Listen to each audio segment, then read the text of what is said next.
Good afternoon, guys. Let me-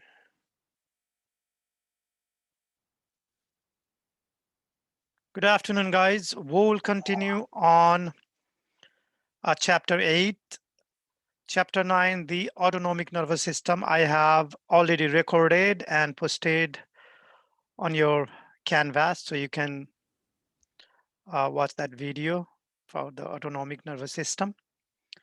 And today, I will be continuing on the central nervous system. So last time we stopped at cerebral cortex.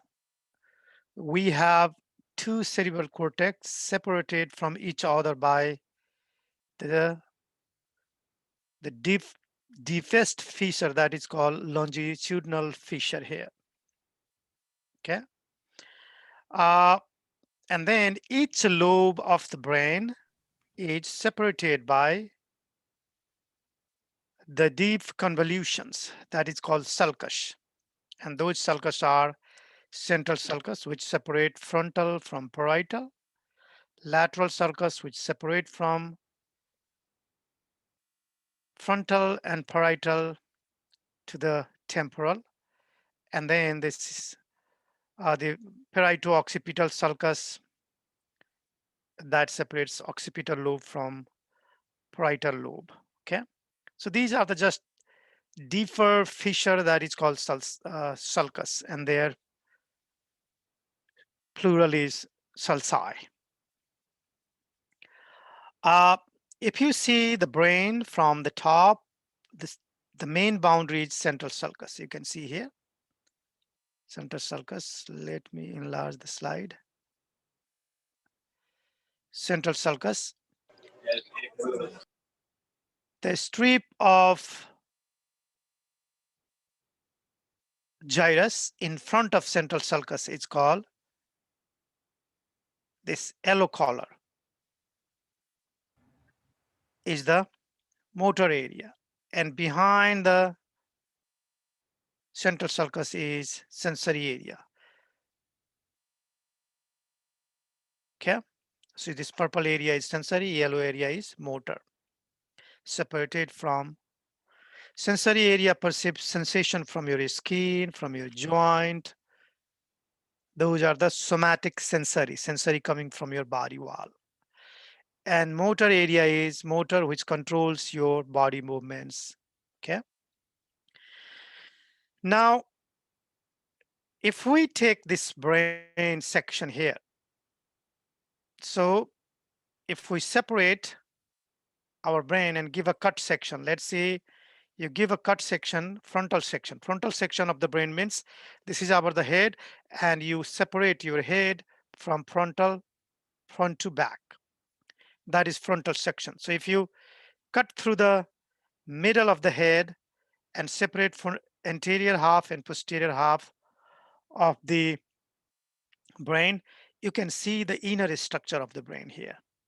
Okay, so this part, if you start from here, the bottom part, this is the lowest part of your brain, cerebral cortex, and you see these all dark area. Those are the gray matter.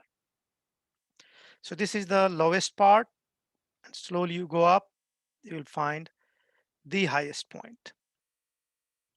Similarly, in the right side, you have cut section at the sensory area, and you can see this is the lowest part, and then you go highest part of the sensory area. So this is cut section in the motor area, and here is cut section in the sensory area. You can find here amazing feature in the brain. So this is our brain is controlling our body upside down. Means the highest or uppermost part of the brain is controlling the motor activity of lower part of the body, like here foot and legs, upper leg, pelvis, trunk, upper arm, lower arm, thumb, fingers, and hand, facial expression, swallowing, salivation, visualization, vocalization. These are mastication, swallowing. So you see, the upper head region is by the lower part, and lower part of the brain is controlling the upper part of the body, upper part of the brain is controlling the lower part of the body. Same applies with the sensory area. Sensation from your toe is perceived by lower part of the, higher part of the brain. And sensation from your head is perceived by lower part of the brain. You can see one more thing.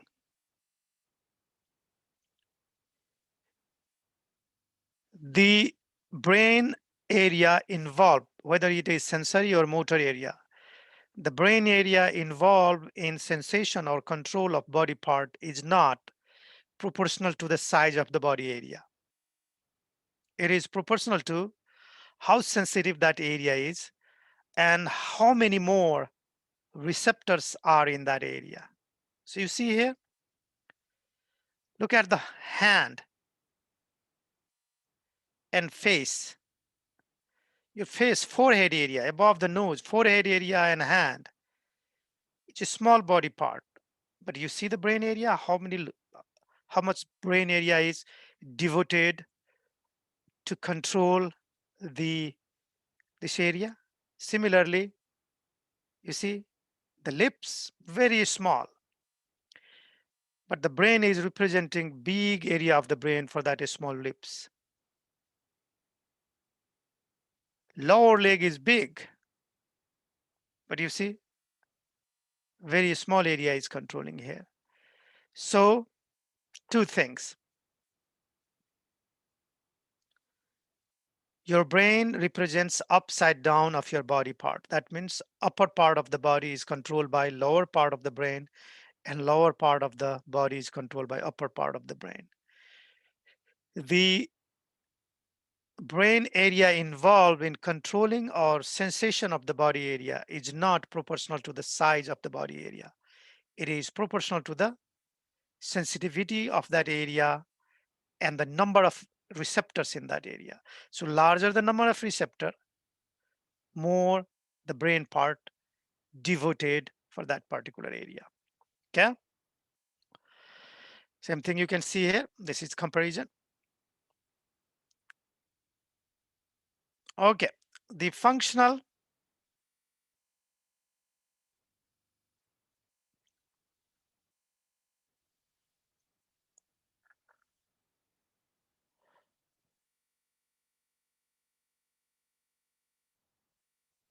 functional region of the cerebrum. So in each lobe, there is a spatial functional areas. Basically, if you go in gross, frontal area is involved with your speech and higher mental function. Temporal area is associated with the auditory and taste. Parietal area is sensory and some language area, and occipital area is for the vision. But in detail, you can see, let's go here. So this is the frontal lobe here. Frontal lobe has primary motor cortex. So all your motor movement, joint movement is controlled by this part. This is strip of the cerebral cortex cell bodies.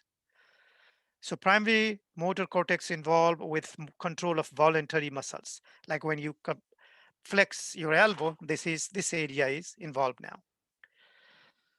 Here at the junction of temporal and frontal lobe, this small area is called motor speech area or Broca's area. This is the area which has cell bodies which control the muscles involved in speech, motor speech area, like pharyngeal muscles, laryngeal muscles. In the temporal region here, you have auditory area, that means hearing area. So your ear brings nerve sensation here. Temporal lobe also involved in interpretation of sensory experiences and memory of visual and auditory pattern. So when you see and hear, This is the area, interpret them and integrate them. Parietal lobe, the most anterior part of the parietal lobe is somatosensory cortex. This is for the cutaneous and proprioceptive sensation. Cutaneous means touch, temperature, that area. Proprioceptive is like sense of position, like when you bending forward, you know that you are bending forward and you have to balance. We are going backward, you know that you have to balance, you are going backward. That the perception of body position is called proprioception. Okay, that is the this post central gyrus, which is the part of parietal lobe. There is posterior language area. This is the area where you comprehend whatever you hear. So when you hear through the temporal lobe. But what you hear is perceived, expressed, or understood, or comprehended here in the posterior language area. That is called Wernicke's area. Now, occipital area is the visual area. So this is combining visual image, visual recording of objects. So when you see an object, only electrical impulse comes to your occipital lobe. Then occipital lobe interpret is as image, and that's why you see the object. Okay. This is the cerebellum. Cerebellum is for the body balance, and then a spinal cord. Okay. So temporal lobe contains auditory centers, receives sensory info from cochlea, this area. From cochlea means your inner ear, and also links and process auditory and visual information. So when you hear and when somebody is talking, like if this somebody is auditory compromised and still they can hear sound by looking at the movement of mouth, and if they can hear some sound, they can make it what the individual is saying. That's how this temporal lobe process it. Also links and process auditory and visual info. Okay. Occipital lobe, on the other hand, the most posterior lobe, is responsible for vision and coordination of eye movements. So eye movement, both eye movement, right and left eye movement, is controlled by right and left occipital lobe, and you can see with that lobe. Insula is the lobe which you cannot see from outside, which is deep here at the boundary of frontal, parietal, and temporal lobe, deep here, and that lobe plays a role in memory encoding. Integrate sensory info with visceral responses and assesses bodily states that accompany emotion. So like when you let's say somebody gives you bad food and you hate it, you threw it up, and next time somebody just talk about it, and then still you feel the same feeling about that particular emotion, same emotion about that particular food or situation. That is analyzed by your insula. That is the function of insula. So like even you see bad food and you don't, nobody's asking you to eat, but still you can vomit, throw up. That looking at that food, that is the integration of sensory info with your visceral means GI tract response. One example. Okay. Okay. So how our scientists found these area of the brain? By non-invasive technique of visualizing the brain. Non-invasive. You don't prick, you don't do anything, and you see from outside. And that was possible with several imaging techniques like magnetic resonance imaging, MRI, functional MRI, fMRI, X-ray computed tomography, CT, CAT scan or CT scan, positron emission tomography, PET. So what they do, MRI shows brain function in the image to differentiate among gray and white matter and CSF. So when we take X-ray of the brain with the MRI imaging, Due to the different density of gray matter, white matter, and CSF, they can take picture of different and can show you different part of the brain. And if there is any mass which is more dense or less dense than these structures, that will also be amplified or seen in the MRI. Functional MRI uh, shows the function of the brain. So what is the function of brain? When the brain is functioning, that brain is producing more action potential or electrical impulse is passing faster. And that means your brain is using more energy. So more energy means more blood flow. And fMRI can track blood flow in your brain during increased activity of the brain.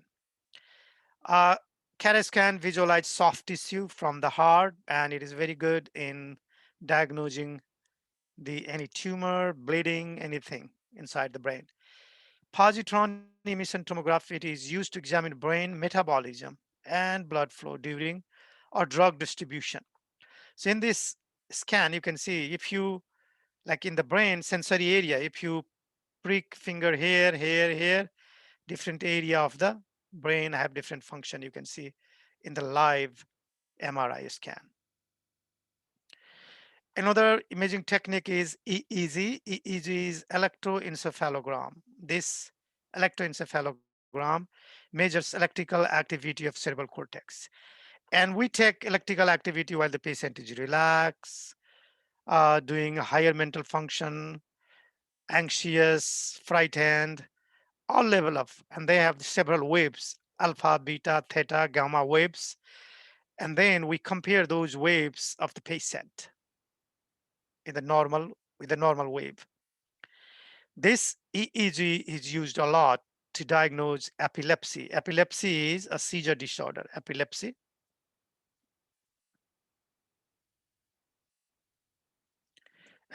is a seizure, SEIZUR, seizure disorder. So what happens in seizure disorder? Your brain starts firing in uncontrolled fashion. And that's why you have convulsion, okay? Okay, now after the cerebrum, what is the next part of the brain? Below the cerebrum.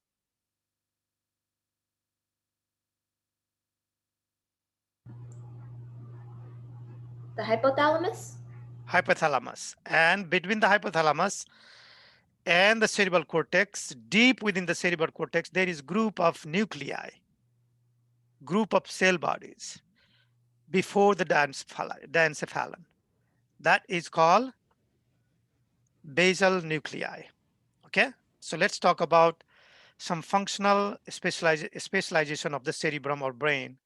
That is cerebral nuclei or basal nuclei. So if you give here transverse section of the brain, you see where it is cutting, and then take out this upper part. So you can see outer part is cerebral cortex, this brown area, dark brown, and then white matter. And deep within the white matter, you have gray matter. The middle gray matter is called diencephalon here. But some outside it in the cerebrum is called basal nuclei. So what are the part of the basal nuclei? Basal nuclei is made up of caudate nucleus, you can see anteriorly, and then globus pallidus, putamen, and claustrum. Putamen and globus pallidus, these two are lens-like structure. Okay, so we call them lentiform nucleus. And lentiform and caudate nucleus sometimes they together called corpus striatum. Corpus striatum and claustrum together is called basal nuclei. So these are the group of deep brown are the nuclei, cell bodies in group, and they are basal nuclei. Okay, so what does this distinct mass of cell bodies deep inside the cerebrum, what they do? They function in indirect control of voluntary movement. The question comes, what exactly is indirect control of voluntary movement? Let me give you example. So when you flex your hand and answer my question. Which part of the cerebral cortex is now active? Pre-central gyrus or post-central gyrus?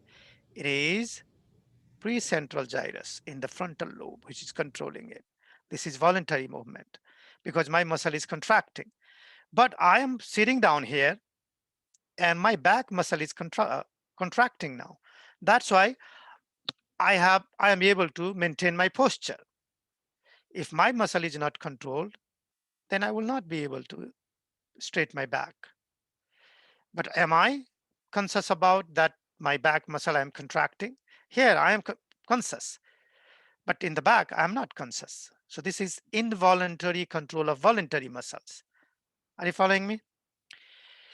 That involuntary control of voluntary movement is the function of these basal nuclei.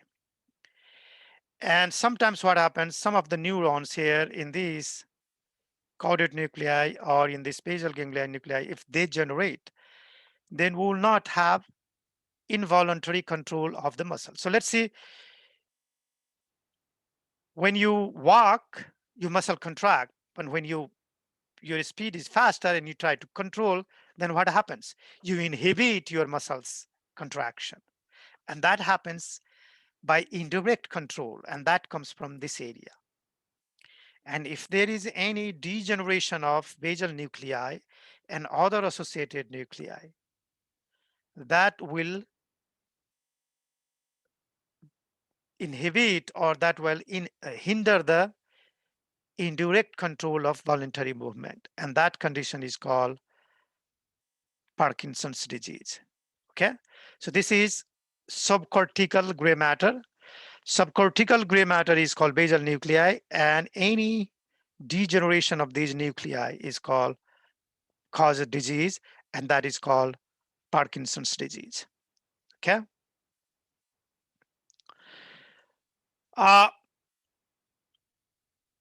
The nuclei you see here, this is the subthalamic nuclei, substantia niagara here, and then deep within you will have like caudate, putamen, globus pallidus nuclei. These nuclei had several synapsing of the nuclei, and these, the pathway we call them pyramidal tract. We're going to talk about later, and we'll come back and talk about it. Okay, so how they control the movement indirectly or involuntarily, because they have, you see here, some fibers are, they are synapsing with some fibers which are inhibitory, some are excitatory, and balance of excitatory and inhibitory plays a role in maintaining smooth contraction and relaxation of your muscles. Okay, that is the function of basal nuclei. Another function of the brain is cerebral lateralization. So we have two hemispheres of the brain, right hemisphere, left hemisphere. Any sensation from the right side passes from your peripheral nervous system to the spinal cord, and then it ascends, and when it comes in the spinal cord, it crosses, and then it goes to the opposite side of the brain. Same thing, it crosses, and then it goes to the opposite side of the brain. Okay, so right half of the body, sensation and motor, is controlled by left side of the brain, and left half of the sensory and motor is controlled by the right side of the brain. Okay, on top of that each hemisphere of the brain, right and left hemisphere of the brain, are predominant in one kind of function. That doesn't mean it absolutely or solely do only one kind of function. For example, left side of the brain is more involved in language, speech, uh, higher mental function, calculation, judgment, executive function, whereas left side of the brain right side of the brain is involved with artistic design, singing, music composition.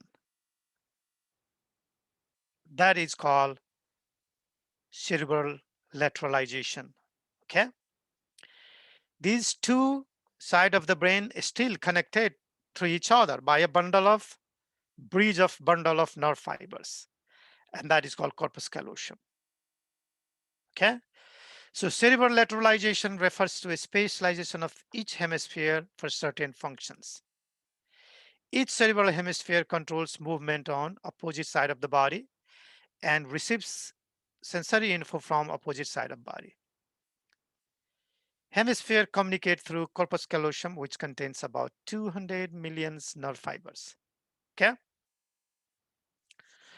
So you can see here, this is the transverse section of your brain. Here is eye, and you can see even optic nerve is crossing. So you can also see the brain area. What matter? Sometimes people get split brain syndrome, like your corpus callosum is the cut. In the past, they used to use this surgery to treat epilepsy. I don't know how they used to do it. They used to. So let's see, somehow somebody's corpus callosum is cut and your both brain is completely separate from each other. Will the patient die? No. Will the function be compromised? Very little. So you will be working everything fine except when you need two hands, like when you play piano, where you need both hands, it will be hard. You need driving, and if you are using both hands, it will be hard. But if it is a learned function with one hand, certain things you can do it, still you can do it. Okay. So left hemisphere possesses language and analytical abilities. Right hemisphere is best at visuospatial tasks like pattern recognition, musical composition, singing, and face recognition. So visuospatial task, what is that? That means you remember and restore the pattern. Let me give you one example of visuospatial task. Let's say you have to visit some relative and you are going to New York for 3 weeks. You took your car, you went to Sacramento International Airport, you parked your car, take the flight, and you spend 3 weeks, and then you return. And now when you get out of the airport, you go to parking lot to find your car. You exactly remember where I have parked my car.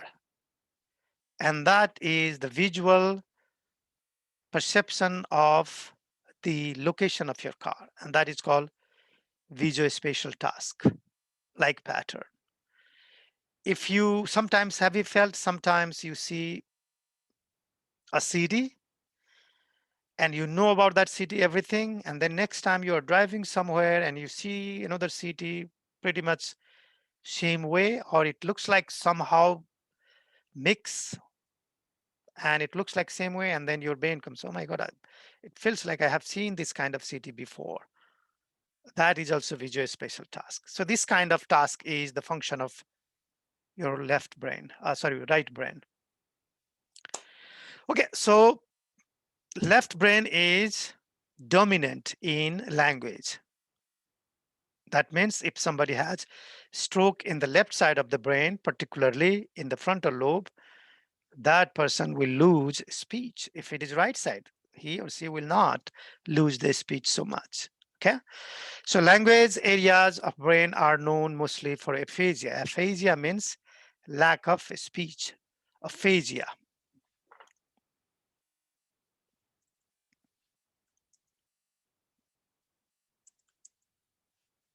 Speech. Okay. Speech and language disorder due to brain damage.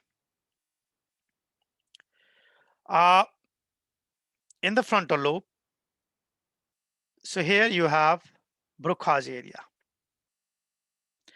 This Broca's area contains motor neuron, particularly interneurons, which is between the sensory and motor. So this intermotor neurons, this interneurons is necessary for speech. These neurons defluorize and then activate motor neurons, and then motor neurons comes to our larynx muscles that contract, and then we speak. Here is the Wernicke's area in the temporal and parietal lobe junction. Here, this Wernicke's area is called comprehension area, where Wernicke's area is comprehension area. Comprehension area. So when let's see, when I ask, what is your name? In that case, my sound wave from my mouth go to your ear, and then from the ear to the inner ear, and then you hear here in the auditory area. And when you hear, you just hear the sound. You don't understand what the heck is this. But that sound then moved to the Wernicke's area, where this part of the neuron comprehend it, make it language from the sound. And if you can see the person who is talking, you can see the mouth movement, lips movement, and through the vision that is also coordinated here and makes comprehension easier. Once you hear the sound, then you want to give the response. So again, another sensory neuron from there, then take the response from here to the motor speech area. They form the language, then go to motor cortex area. From here, the motor neuron then goes to your throat, where muscle contract and you speak. That's how these area work in the language. Okay. So let's see, let me ask you some question then. You can turn on your mic and answer to my question. So everybody got what is auditory area, what is Wernicke's area, what is motor speech area. Let's see. The grandpa has stroke in the left, where in the left parietal lobe, particularly in the Wernicke's area. And then you go to visit him in hospital and you ask, how are you doing, grandpa? What will be the response of the grandpa? He's not going to know what Will you're understand. It's gonna be slurred a little bit. wouldn't have speech. You won't understand. Will he understand what you are saying? No. No, no. Will his response be appropriate? No. No. Probably not. No. But whatever he talks will be clear. Yes, his speech will be. It Yeah, his speech is he good. may ask, what are you asking? Yeah, the speech should be good because the Broca's area should be okay at this point. Yeah. So he will be talking something else. He will be, where is your dad? Mhm. But he will be completely saying, right, where is your dad? There will be no slurring of the speech in that case. Are you following me? But he will not correctly respond to your question because he cannot comprehend what you are asking. Let's say another situation, if he has stroke in the frontal lobe, in Broca's area, what happens? He It'll will be slurred. understand, yeah, he will understand every, and he will try to respond appropriately. But when he talks, speech will be slurred speech, and it will not make sense anything. And that is painful stroke because the patient understand but cannot make the sentence. Okay. Neither they can write too, I think. Okay. So this is the language area. Now the limbic system and emotion. So you see here medial part of your brain, each hemisphere of your brain. There is several regions of the brain in this green color. Cingulate gyrus here, this area. Cingulate gyrus, amygdala, hippocampus, hippo-like structure here, this one. Hippocampus because they look like hippo. Septal nuclei, anterior insula, as I said earlier, insula. These areas are associated with emotion. For example, aggression, fear, feeding, sex, goal-directed behavior. These are the function of this area. And hippocampus is very much involved in memory too. So they involve in processing your memory. Like when you study something, this and when you sleep, all the time when you study something and you want to restore and store the memory after the vigorous study, go to sound sleep. That process your information and keeps in the memory file, stores the memory. Okay, now after the subcortical nuclei, we have diencephalon. Diencephalon has three parts: thalamus, epithalamus, and hypothalamus. They are located at the base of cerebral hemisphere. Thalamus is a relay center through which all sensory info except olfactory pass to the cerebrum. So thalamus is a gateway. It is gateway.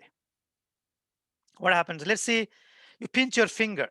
The sensation from your hand goes to the spinal cord, and then it goes and synapse in your thalamus, and then it goes to the postcentral gyrus of your sensory area of your brain. Motor from the motor cortex comes there, synapse there, and then goes back. Okay. So this is the relay center. That's why any information before it reaches to the cortex first pass through the thalamus, and our thalamus filter. From the thalamus, where it should go? Let's see the pain impulse. I'm just imaginary, thought-provoking imaginary question. Pay attention here. Let's see I'm pinching your finger, and then electrical impulse is passing through your spinal cord to the hypothalamus, and then hypothalamus send it to the sensory area because this is pinch. Let's see somehow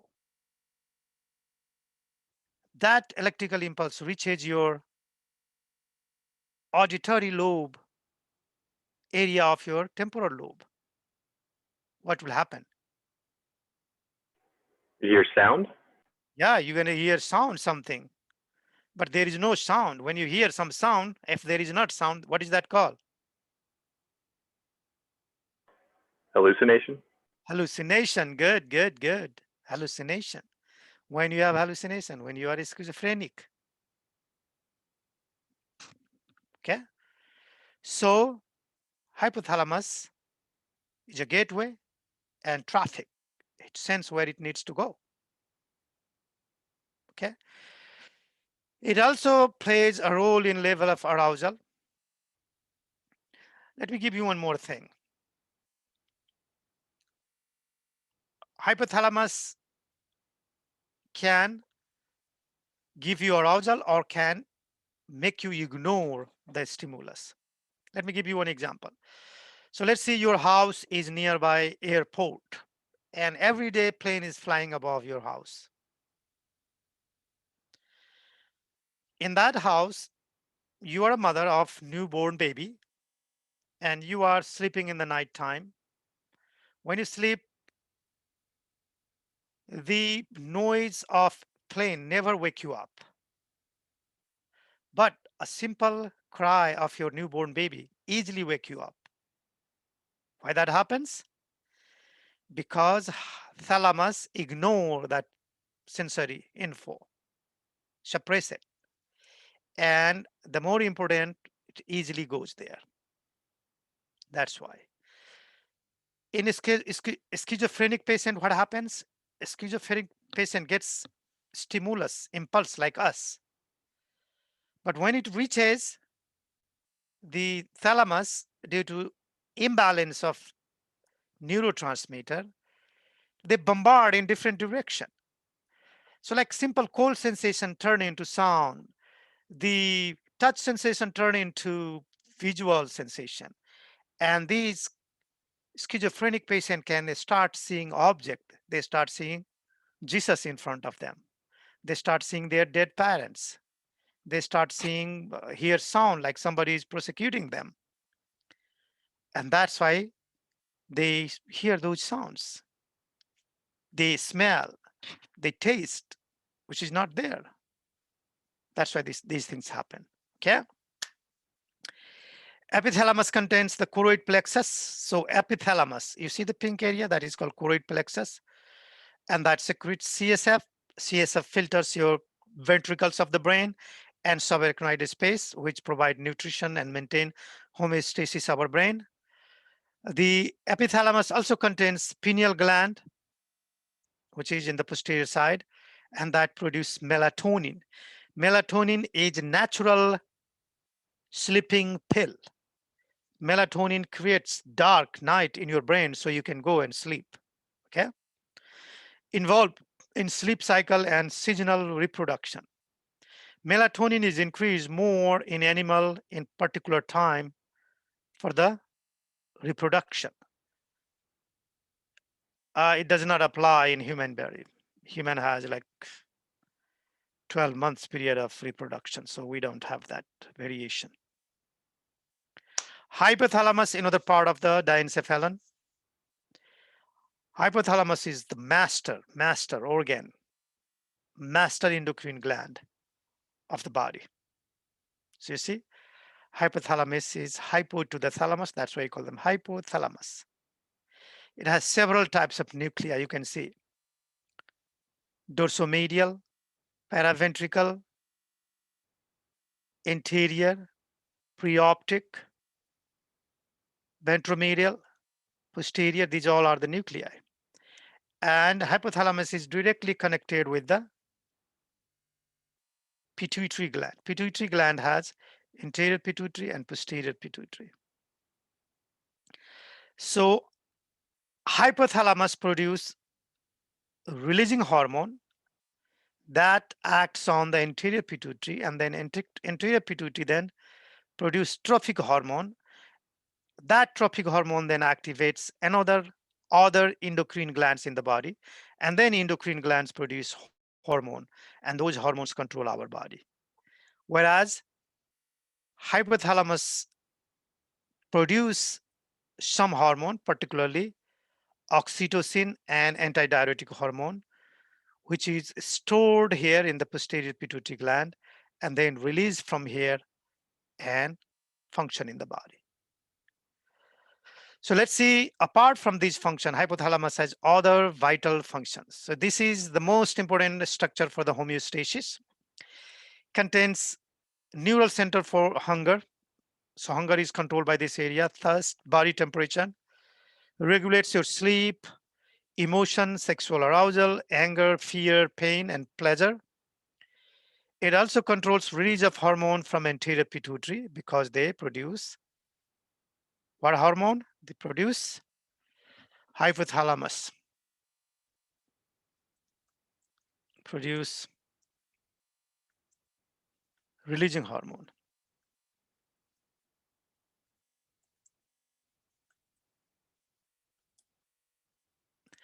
Which acts on the anterior pituitary, and then anterior pituitary produce hormones that activate other endocrine glands.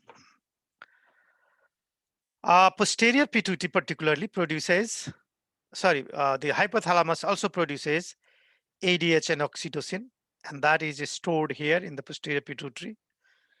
Antidiuretic hormone reduce amount of urine and absorb water from your kidney. Oxytocin controls contraction of the uterus during childbirth. and contraction of myoepithelial cells in the breast to produce milk. Hypothalamus also controls sympathetic and parasympathetic actions because a lot of neurons from here are controlling the sympathetic and parasympathetic system. Midbrain, before I talk about it, I want to go and see you the diagram. So you can see here, this is the mid-sagittal section of the brain. On the posterior part of the brain, you see here, this is the midbrain, this area. And in the posterior part of the midbrain, you see a bump. In each hemisphere, there is two bumps, two inferior, two superior. Okay? So each hemisphere has one superior, one inferior. Bump. See, here you can see only one. And they are four together, so we call them quadrigemina, body, corpora. They are called corpora quadrigemina. So each hemisphere has two bumps and together four bumps. Let's go. So this midbrain contains corpora quadrigemina, four rounded elevation of the dorsal surface of midbrain. And they are superior are called two superior colliculi and inferior are called two inferior colliculi. Superior colliculi is involved in visual reflex. So when you see and vision, that reflex is going from that area.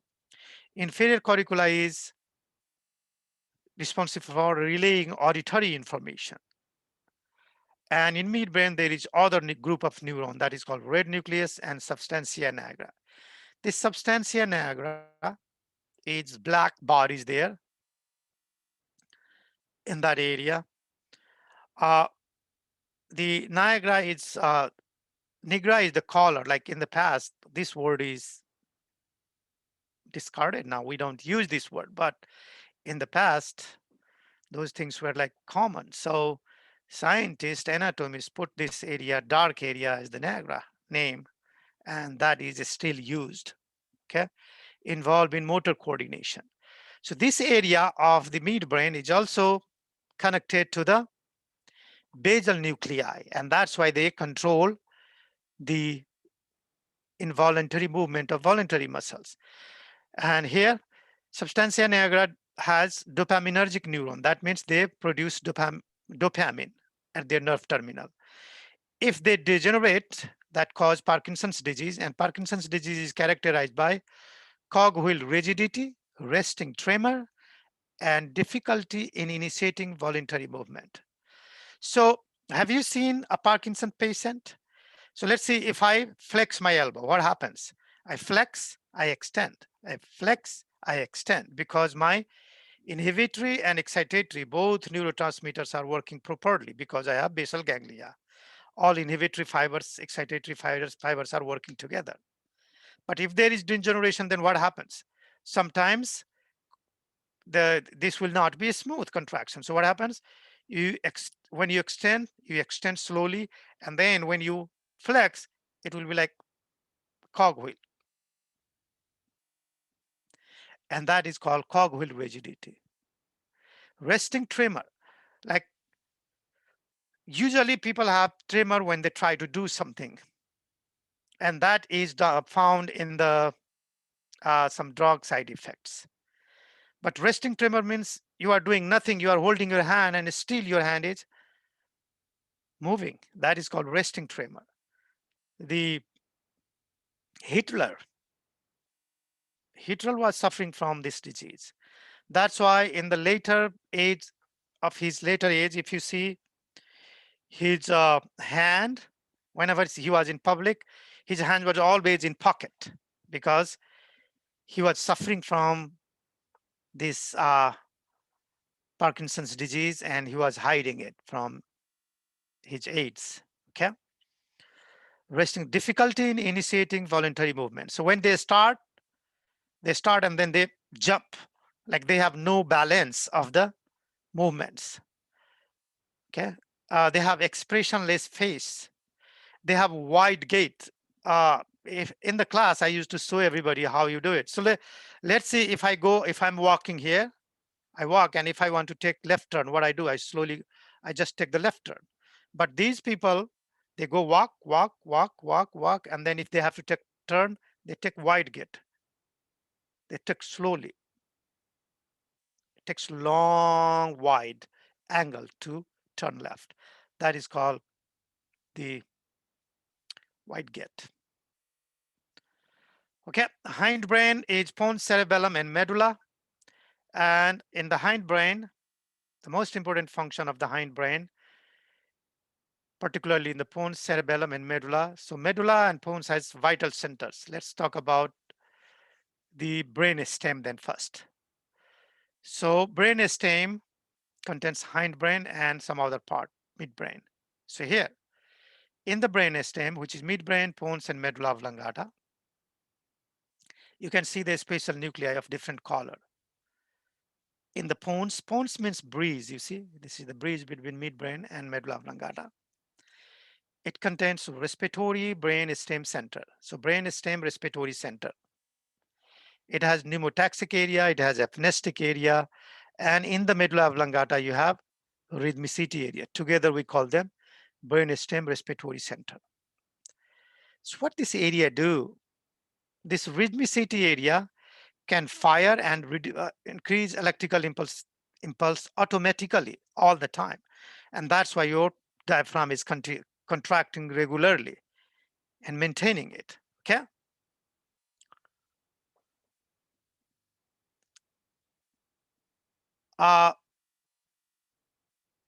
Cerebellum is the second largest structure in the brain, containing 50 billion neurons, and they are important for proprioception, means the balance of the joint, tendon, and muscles. They are involved in coordinating movements along with cerebral nuclei and motor areas of the cortex. Medulla, this area also contains several other vital areas like your blood pressure center, the cardiac center, vasomotor center, they all are there. Okay, now peripheral nervous system, there is tracts. So path goes tract, like sensory tracts is ascending tracts and motor tracts are descending tracts because motor is coming from the brain outside. Okay, so sensory info from body travels to brain in ascending spinal tracts, and motor activity of brains travels to body in descending tracts. So you see here, ascending spinal tracts. So this is touch receptor, you are pricking your leg, then it goes here, and then in some area, particularly in the medulla oblongata brain stem area, they cross, they go to other side. Similarly here, temperature, this crosses in the spinal cord area. Okay.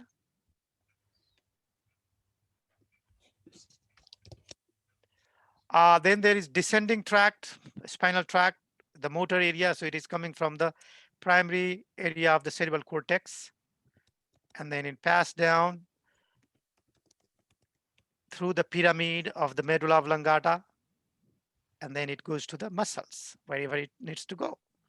That is called corticospinal tract, and these descending spinal tracts are called pyramidal or corticospinal tract. They descend without synapsing in the spinal cord or brain. Okay, they function in control of fine movement of skeletal muscle. And then there is some other, this is also descending, extrapyramidal tract or reticulospinal tracts. Okay, extrapyramidal tract, which is not in this diagram. So extrapyramidal tract, do you remember there was basal ganglia?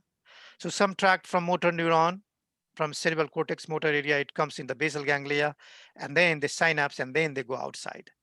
That is called extrapyramidal tract, and they influence movement indirectly, like your back muscle is indirectly controlling now, or when you have to smooth the movement.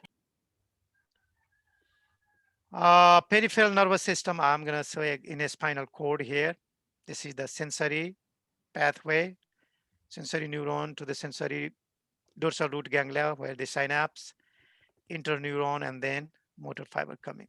So this is the spinal cord reflex pathway, just touching how a spinal cord works with the sensory and motor. So your dorsal root, this is called dorsal root, and this is ventral root. Dorsal is sensory, ventral is motor. Okay. That's all, guys. Thank you very much. Thank you. Thank Thank you. you, Thank you, Professor. Thank you. Thank you, Doc.